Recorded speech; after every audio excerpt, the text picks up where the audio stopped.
네, 이제 막걸리 메인 안주를 올려보겠습니다. 스승의 그림자는 밟지도 않는다. 또 스승의 은혜는 하늘과 같다. 정말 요즘 상황을 보면 다 옛날 얘기 같습니다. 최근 전북 지역에서 발생한 학부모들의 악성 민원 관련된 이슈가 전국적으로 주목을 받고 있는데요. 전북 내 교원단체들은 한 목소리로 대책 마련을 촉구하고 나서고 있고, 교사들뿐만 아니라 학습권을 침해받고 있는 학생들의 보호도 외치고 있습니다. 이번 시간에는 사건의 발단과 현재 상황, 남은 법적 과정, 그리고 도교육청의 교권 보호 방안 등도 짚어보겠습니다. 함께 할 분들 소개하겠습니다. 먼저 저희가 드디어 찾았습니다. 새로운 얼굴인데요. 교육청 출입하는 전북타임즈 신문의 최성민 기자 나왔습니다. 어서 오십시오. 네, 안녕하세요. 전북타임즈 최성민 기자입니다.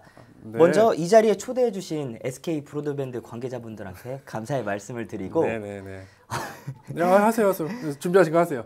최근 교권 침해에 관련된 사안을 많이 취재하면서 많은 조언을 해주신 최성민 변호사님과 함께 이 자리를 해서 영광입니다. 알겠습니다.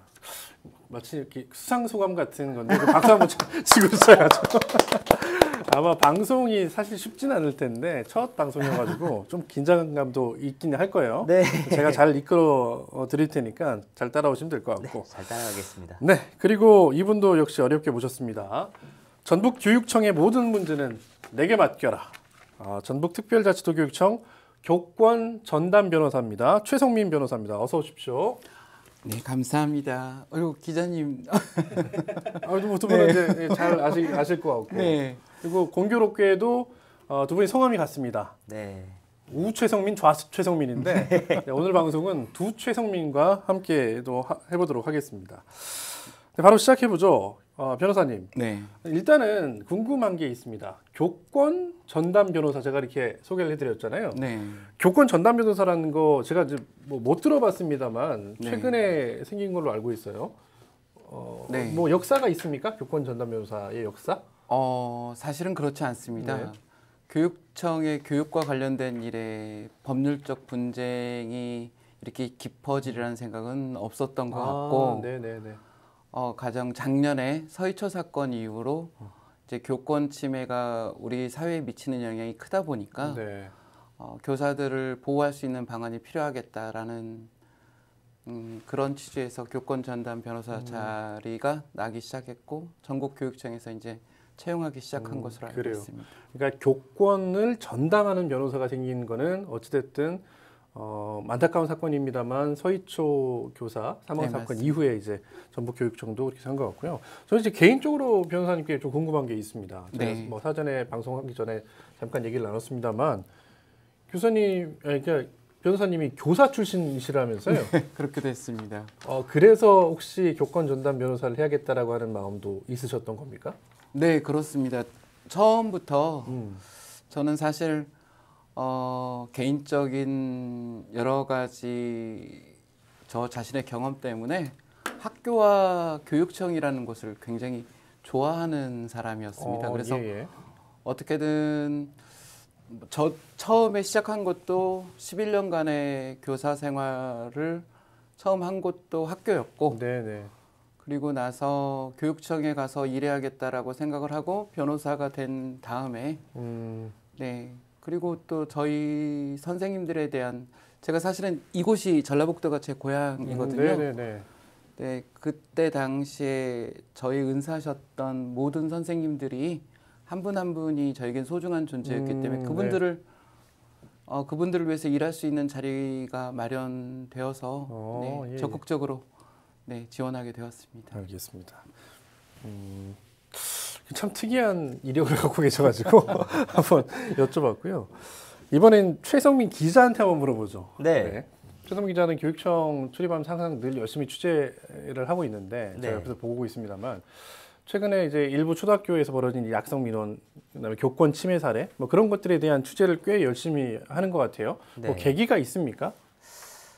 계기라기보다는 이렇게 취재를 하는 주된 취재들이 네. 점점 바뀌고 있는 것 같습니다. 어떻게 바뀝니까? 제가 지난 2022년 네. 처음 교육청에 출입했을 당시에는 교육감이 바뀌면서 10대 핵심 정책을 위주로 취재를 했었던 반면에 학생인권센터가 교육인권센터로 개편이 되고 네. 또 서희초 사건이 발생한 이후에는 선생님들의 교권 침해에 대한 경각심이 높아지면서 아, 예, 예, 예.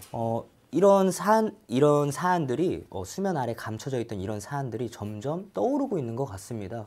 그러다 보니까 주로 취재하게 되는 내용들도 이런 학교에서 이런 사건이 벌어졌다. 학부모의 민원으로 선생님들이 힘들어하고 있다라는 제보들이 많이 들어오고 있습니다. 그러니까요. 선생님들이 그동안엔 숨죽여 있다가 그 서희초 교사 사망 사건 이후에 아까 뭐 경각심이라고 표현을 하셨습니다만 더 이상은 안 되겠다 하면서 이제 우리 같은 기자들한테 제보를 하기 시작한 거겠죠. 네. 최성민 기자도 그런 제보를 많이 받았던 걸 거고요. 네, 많이 받고 있습니다. 네, 알겠습니다. 차근차근 어떤 사례들이 있었는지 사례 관련된 얘기 좀 해주시고요. 네네.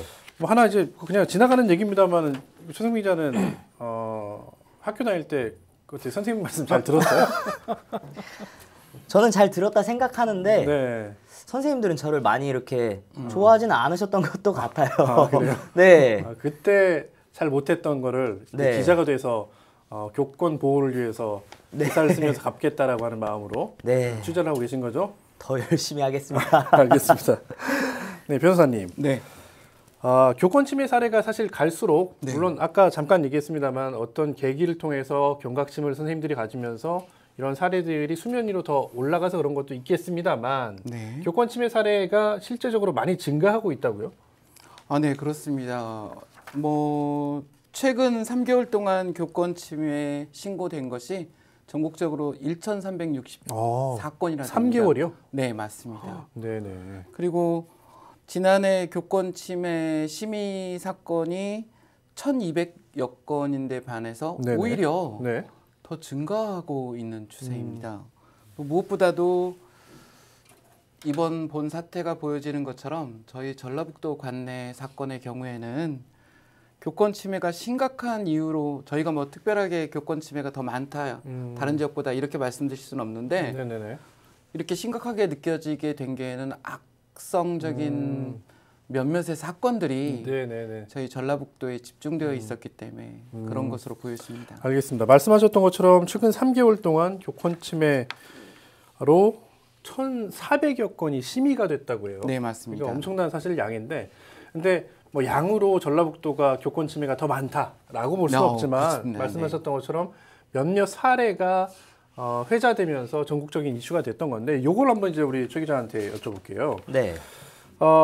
여기 이제 학교 2개가 등장하잖아요. 2개 네네. 학교가 등장하고 학부모도 몇몇 등장하는데, 이게 사실은 이제 굉장히 그 예민한 문제라 네. 어떤 뭐 피해자 내지는 가해자가 특정되지 않는 선에서 이 사건 개요 간단하게 좀 요약 좀 해주시죠. 사건의 시작은 2021년부터 시작이 됩니다. 네네. 학부모 A 씨는 자녀가 수업 시간에 페트병으로 장난을 치면서 네네. 수업에 방해가 되자 교사 B 씨는 호랑이 스티커에 해당 학생 이름을 붙입니다. 그러니까 이 호랑이 스티커라는 게 뭡니까? 이거 잠깐 제가 모르는 거 여쭤볼게요. 왜냐하면 네네. 시청자분들이 모르실 수 있으니까. 또 호랑이 스티커 네. 일명 레드카드 사건이라고 불리고 네. 있죠.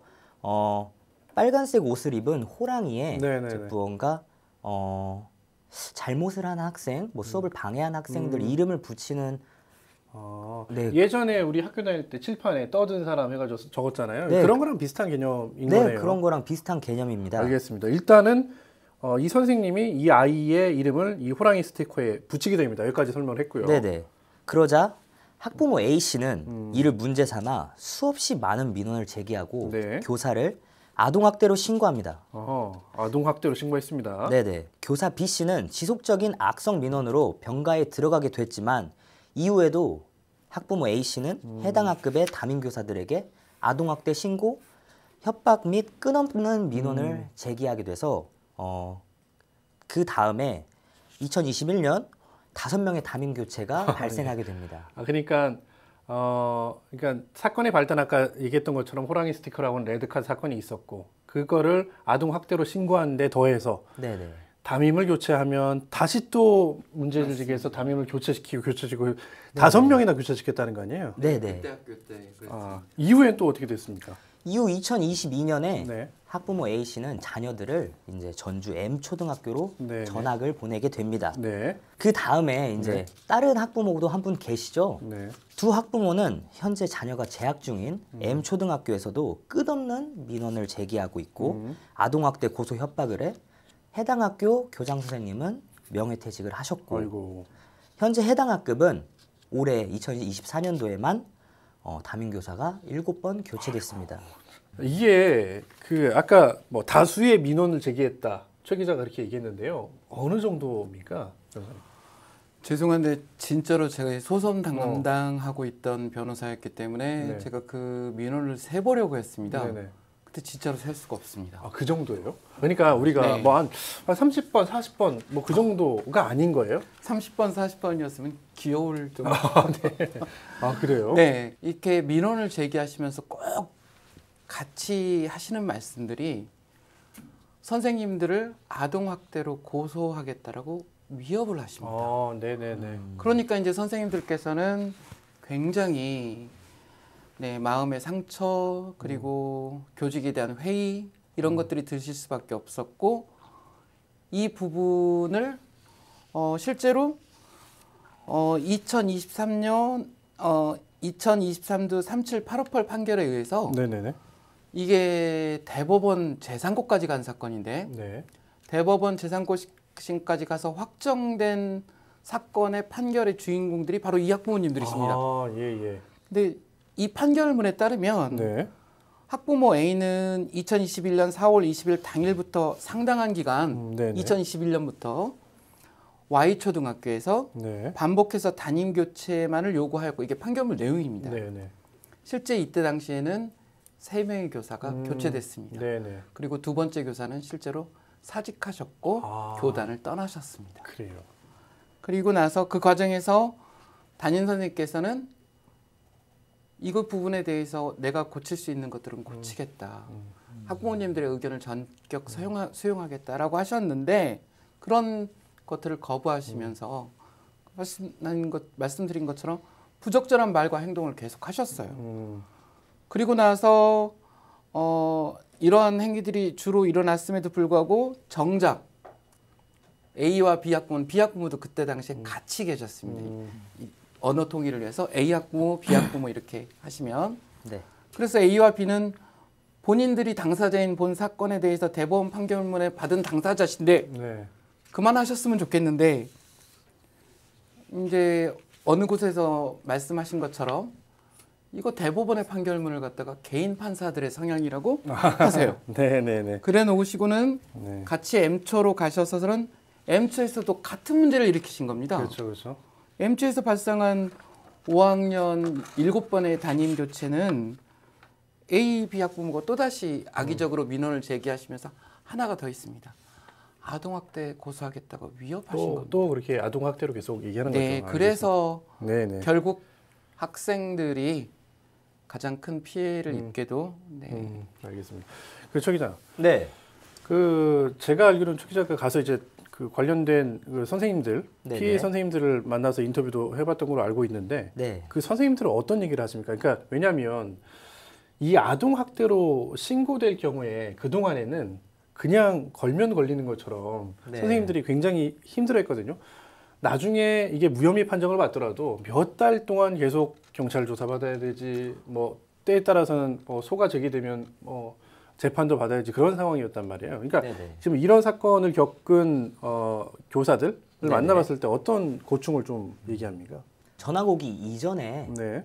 계셨던 그 담임 교사 선생님은 정말 많이 힘들어하셨습니다. 그래요. 이 힘듦을 누구한테 처음에는 그러니까 누구한테 털어놓을 수도 없는 상황이어서 그러겠죠. 혼자서 오랫동안 싸우셨었죠. 그때 당시에는 교육인권센터가 없어가지고 혼자서 많이 싸우시다가 이제 점점 노조들에서도 이제 관심을 갖고 하면서 네네. 선생님을 도와주시긴 했습니다. 예. 그럼에도 4년이 지나는 시간 동안 해결되지 않고 있는 사건이죠. 또 M 초등학교 이제 선생님들이랑 교감 네. 선생님을 만나봤을 때 네네. 저한테 가장 먼저 했던 말이 제발 저희 좀 살려주세요. 아, 그래요. 이렇게 말을 하시더라고요. 그 해당 학부모 A 씨가 차를 타고 학교를 들어올 때 저승사자가 온 것 같다. 그렇게. 또 어떤 일로 우리들을 힘들게 하려고 하나 할 정도로 이제 두려움에 떨고 계셨습니다. 그리고 저 같아도 엄청 스트레스 받을 것 같긴 맞습니다. 한데 알겠습니다. 그런데 이제 이게 아까 말씀하셨던 것처럼 처음에는 선생님 개인이 막 감당하다가 이제 네. 이슈가 불거지고 하면서 도내 주요 교원 단체들이 사실 하나가 돼서 기자회견도 열고 막 그랬거든요. 근데 네네. 사실 이게 흔치 않은 일이에요. 네, 맞습니다. 교원 네. 단체가 한 목소리를 낸다는 게 또 각자 다 생각이 달라서 흔치 않은 일인데 네. 이런 일도 있었죠.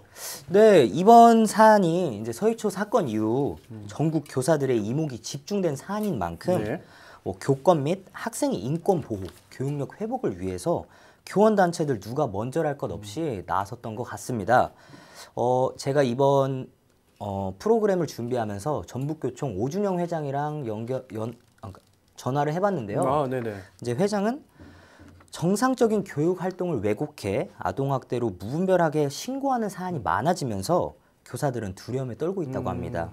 이런 상황이 교사들의 방임으로 또 이어지고 있고 또 이렇게 더 이상 두고 볼 수 없어서 교원 단체들이 이렇게 힘을 모았다고 하더라고요. 네네네. 저는 다만 이번 사안으로 교원 단체들이 개인의 이익이 아닌 순수하게 교권을 위해서 활동해 주셨으면 좋겠다는 생각도 들고 있습니다. 알겠습니다. 그 오준영 회장의 아까 뭐 멘트 중에 저는 네네. 이게 딱 눈에 들어오네요. 그러다 보면 교사의 방임으로 이어진다.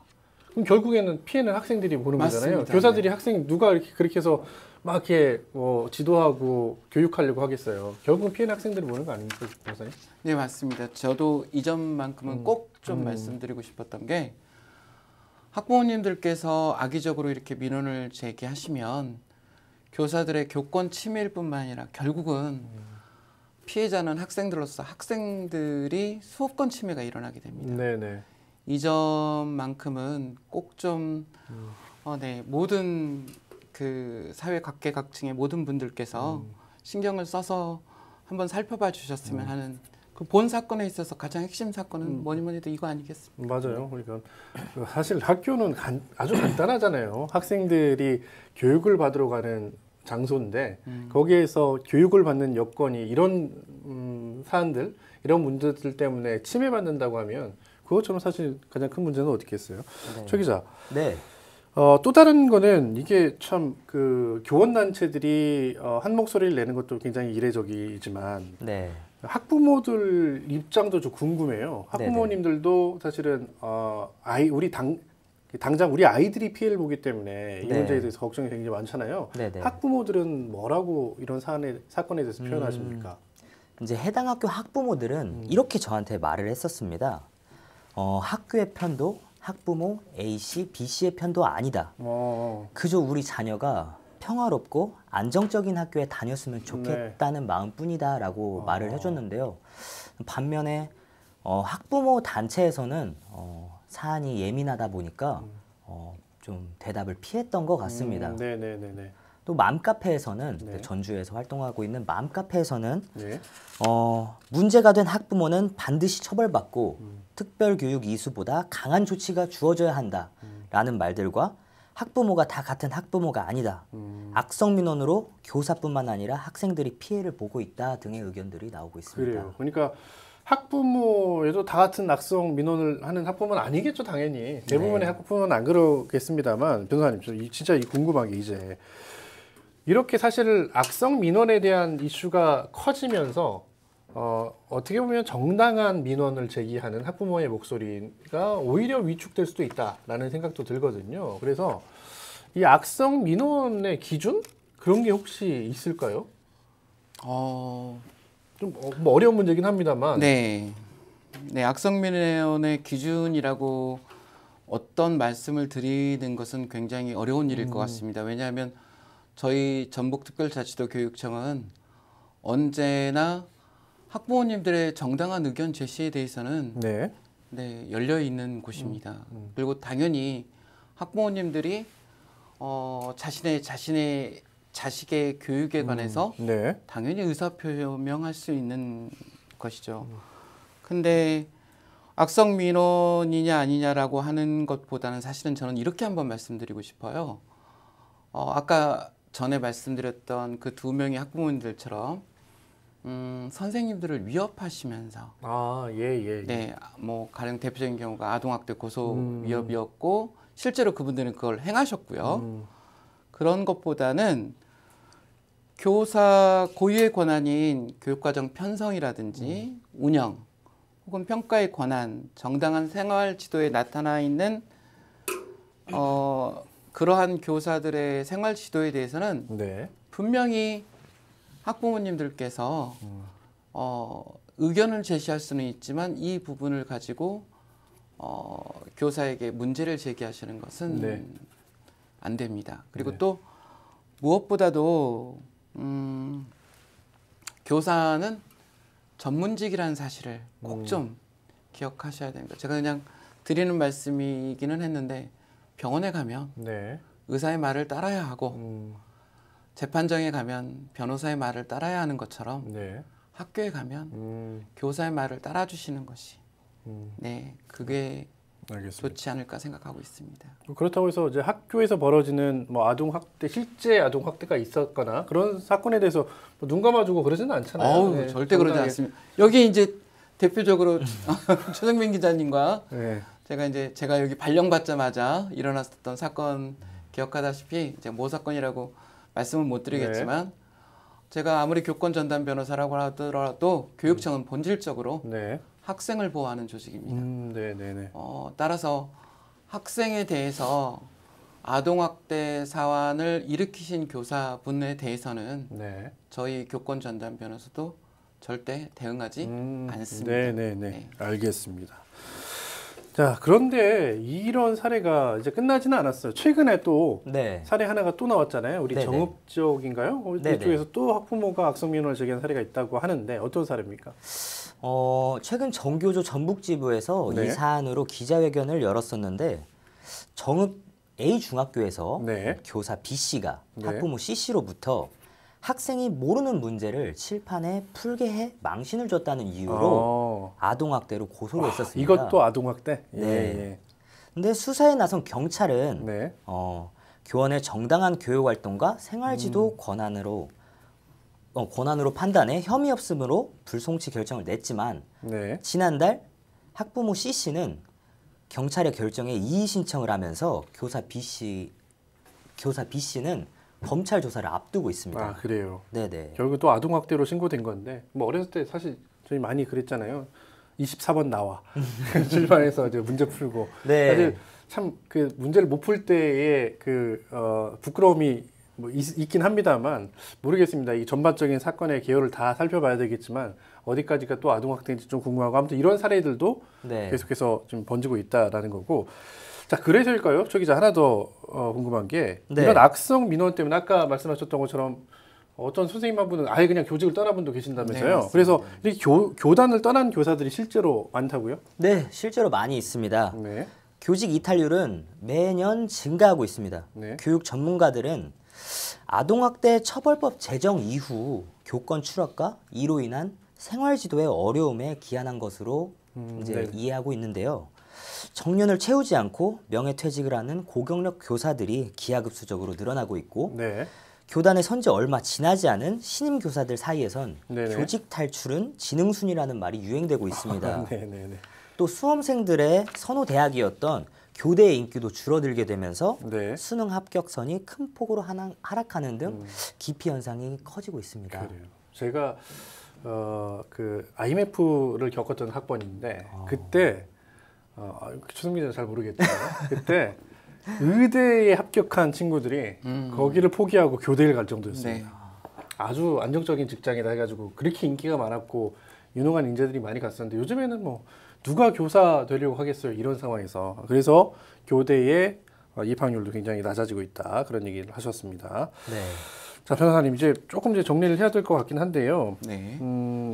이제 학부모들의 악성 민원이 뭐 꾸준히 증가하고 있고 그다음에 이로 인해서 교단을 아예 이탈하는 교사까지 늘어난다라는 얘기까지 해봤는데 자, 근본적으로 돌아보면 왜 이런 상황까지 왔다고 변호사님 좀 보십니까? 왜냐면 변호사님은 교권 전담 변호사기도 하시면서 11년 동안 또 교단에 네. 서셨잖아요. 그래서 왜 이 지경까지 우리 교육 현장에 왔을까?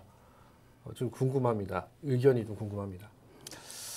사실은 이게 이 지경까지 왔느냐라기보다는 그 이전에도 조금씩 존재하고 있었던 사실인 것 같은데 최근에 네. 학부모님들이 교육이라고 하는 것을 하나의 서비스에 해당한다라고 네네네. 생각하는 인식이 있지 않는가 싶습니다. 네. 학교는 학생의 온전한 성인으로 성장하도록 교사의 교육적 지도가 이루어지는 곳입니다. 이곳에서 학생들은 타인과 소통하면서 실패와 성공, 네. 좌절과 성장 등을 겪으면서 하나씩 성장하는 과정에 있는 거죠. 학교가 그렇죠. 네, 그런데 현재 이렇게 교육을 하나의 서비스직이다. 내가 너에게 돈을 주었으니 너는 나에게 이 정도의 서비스는 해야 한다. 네네네. 라고 생각하는 어떤 일부의 경향성들이 네, 이렇게 크게 확대되어서 네, 이러한 현상들이 생기지 않았나라고 저는 그렇게 생각하고 있습니다. 알겠습니다. 최 기자, 네. 저희가 최근에 뭐 이런 그 기사도 썼습니다만 해당 이제 교사 악성 민원을 계속 제기하는 교사에 대해서 특별교육 30시간 조처를 내렸잖아요. 도교육 네네네. 측에서. 근데 이게 과연 실효성이 있나? 그 궁금하긴 해요. 어떻게 보십니까? 특별교육 명령 조치로 네. 해당 학부모들이 뭐 반성과 성찰을 해 뭔가 바뀌게 된다면 다행이지만 저는 그게 엄청 큰 거라고는 생각하고 있지는 않습니다. 네. 국회에서 교원지휘법을 좀 개정을 해줘야 네네. 어느 정도 힘이 실리지 않을까 싶은데요. 현행 교원지휘법 제28조 교육활동 침해에 대한 신고 의무는 네. 지역 교권보호위원회에 교육활동 침해가 발생했을 시 학교장, 그러니까 발생을 알릴 수 있는 주체가 학교장으로 한정돼 있습니다. 네네. 현행 그렇다는 거죠. 네네. 학교장으로. 예. 근데 이 같은 경우에 학교장으로만 이렇게 한정돼 있을 경우에는 학교장이 이를 은폐 축소할 수도 그렇죠, 있다는 그렇죠. 점이 있죠. 그러면서 실제로 피해를 입은 교사들은 이거를 알리고 싶어도 알릴 수 없는 상황이 올 수도 있습니다. 그래서 교원지휘법이 학교장이 아니더라도 네. 이 사안이 발생하면은 네. 알릴 수 있는 권한으로 좀 더 확대를 하면은 좀 좋을 것 같습니다. 그래요. 그러니까요, 우리가 예를 들어서 성폭력도 그렇고, 뭐 인권 침해 사례도 그렇고, 누군가 그걸 목격했다면 신고할 의무가 있는 것처럼 이런 것도 사실은 그래야 되는데 학교장에만 이제 그 제한을 두면 안 된다는 말씀이시고. 근데 최 기자님, 네. 이 부분에 대해서는 제가 조금 더 네, 부연 설명해 부가적인 설명을 해야 될 것 같은데 교원지법 같은 법상 30조에 교장에게는 특수하게 강하게 은폐 축소 금지 의무가 부여되어 네네. 있습니다. 따라서 만약에 은폐 축소를 시도하거나 실제로 시도했을 경우에 강한 행정 조치뿐만 아니라 형사적 조치까지 따르게 됩니다. 네네. 교장, 교감이라고 하는 관리직이라고 하는 분들도 역시 교원들이시고 네. 교육활동 보호의 대상자 분들이시기 때문에 그분들이 더군다나 제가 현재 지금 근무하고 있는 전라북도 교육청 관내에서는 교사분들이 교장과 교감의 보호를 받고 있는 경우가 더 많습니다. 네네. 저희 서거석 교육감님의 늘 말씀하시는 것 중에 하나가 첫 번째가 기초학력이고 두 번째가 교권보호인데 네. 저희 서거석 교육감님 이번 사태에 대해서 모든 정당한 법적 행정적 조치를 다하라 네네. 라고 지시하셨고 이 부분에 대해서 교장, 교감 선생님들께서 따르시지 않는 경우는 거의 존재하지 않습니다. 네네. 저희는 만약에 은폐 축소가 일어나면 업무 분장 기관으로서 당연히 그것에 대한 책임을 물을 것이고요. 그러니까 저희 전라북도 관내는 그래도 네. 교장, 교감 선생님들께서 뭐 다른 교육청은 어떨지 모르겠지만 교사들을 보호하기 위해서 최선의 노력을 다하고 있지 않으신가. 네네, 네, 알겠습니다. 그렇게 생각하고 있습니다. 그래요. 당연히 이제 교권 전담 변호사님이니까 그렇게 말씀하셨어요. 하셔야죠. 어때 아마 기자들은 또 취재하는 과정에서 네, 네. 그렇지 않은 그 사례도 부분에 대해서는 이제 많이 좀 더 발굴하기 때문에. 혹시 네. 그런 사례가 있거나 하시면 말씀해 주시면 그에 대해서는 저희도 엄격하게 대처할 준비가 되어 있습니다. 알겠습니다. 네. 네, 이제 오늘 그 준비한 내용은 여기까지고 정리를 해야 될 것 같습니다. 앞서 우리 서두에서도 교사의 그림자는 우리 밟지도 않는다. 예전엔 그랬잖아요. 그래서 교사의 권위를 지켜주는 거. 그런 게 어떻게 사회적인 합의였는데 변호사님 말씀하셨던 것처럼 언제부턴가 이게 서비스직처럼 인식되고 내가 돈을 냈으니 그만큼의 서비스를 제공해라라고 하는 이런 사실은 어떻게 보면 경박한 인식들이 교육 현장에 깔려 있지 않나. 그래서 이런 문제들이 발생하지 않나 싶고요. 저도 사실은 그 아이를 키우는 학부모입니다. 학부모인데 저부터 좀 반성해야 될 것 같고 우리 교육 현장에서 두 분이 계시니까 이런 일들을 벌어질 때마다 잘 전문적인 영역에서 활동해 주시면 우리 사회가 좀 더 좋아지지 않을까 싶습니다. 오늘 두 분 말씀 고맙습니다. 감사합니다. 감사합니다. 네, 막걸리 천태만상 오늘 준비한 소식은 여기까지입니다. 시청해 주신 여러분 고맙습니다.